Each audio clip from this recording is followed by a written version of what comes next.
give us an injury update on Raul with his return to play? Raul's fine. Played the game. Didn't know there was an injury report out on Raul.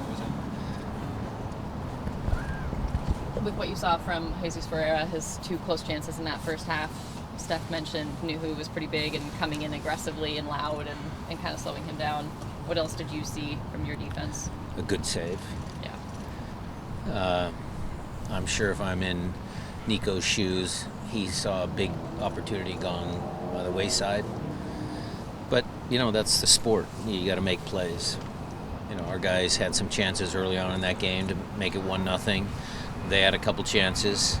Eventually, we were the team that found a couple goals. So, you got to make plays in the playoffs. And with the playoff format, how interested are you in the adjustments that you might see from Dallas? How does it change versus, typical aggregate scoring or when it's more like a typical MLS playoff? So, that's a good question. The aggregate score doesn't come into effect, so the fact that we're going in there not 2-0 ahead certainly makes it, he can play more aggressive. He can, come out and try and be on the front foot. And it's just a game. Whoever wins, if we win, they go out. If they win, they keep going. What makes Dallas so tough to play in? I think they've only lost 3 times at home in the last hard to 2 beat. matches. Sometimes I say that about our team. Yeah. So they've had a good season, hard to beat. Good center backs. I like their center backs. Goalkeeping solid. All around, it's a good team. Is there anything about Frisco being difficult playing there specifically? I mean, this time of year they have Friday night lights. We play football, high school football, right before the games. Field guys do the best they can to keep it in check. It's always been a challenging place to play. I think now, as the weather is not a factor, I mean, if you go there in July, it's a little bit worse, but should be good temperature, good conditions. Ryan, you mentioned at the end of the match this weekend that the players that subbed in at the end gave you a lot of promise with the way they were playing. Yeah. Did that carry over into practice this week? And were you able to then be put in a position where you had to make some difficult choices? There was a difficult choice. The group has been training well for the last 3 weeks, 4 weeks. I give them credit because our schedule has been erratic because of the international windows and just the way the scheduling came out. So kudos to the coaches, kudos to the players for sticking with it and understanding that these are the playoffs.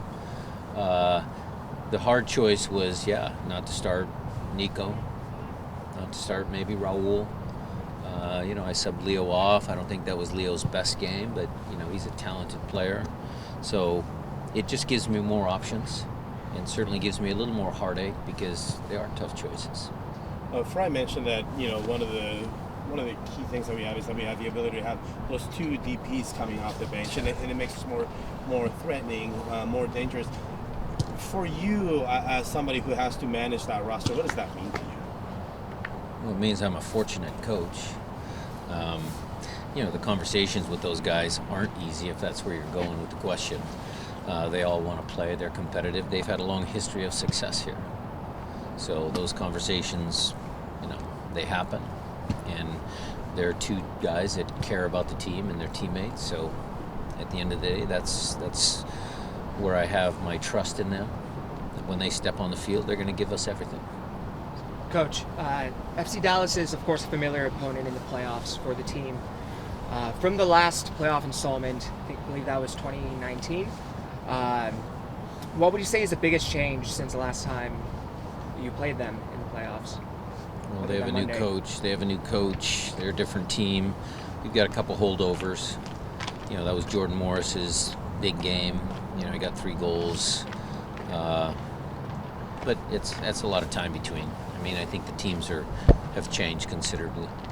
Before game 1, you mentioned wanting to have more balance with your fullbacks pushing forward. Specifically, you said only Alex, you said not Nuhu.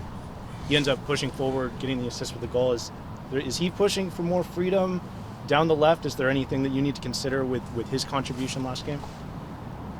Well, other than the fact it was a positive. I mean, Nuhu has the ability. He's got my blessing 1 or 2 times a half, even in our 3-2 build-up, where he's the third center back. He can still go forward and catch his teams by surprise.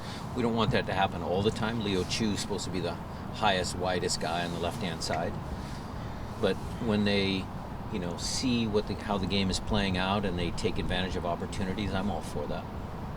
How has Reed been doing with his injury? Good. He's out here working hard. Kind of building on Jose's question about the lineup and everything, do you foresee keeping the same lineup for this next game in Dallas? Well, again, tough choices. We'll see if we want to continue to go all out or whether we play a little bit more conservative. We'll see. Final lineup choices will be made after tomorrow's training, and we'll see.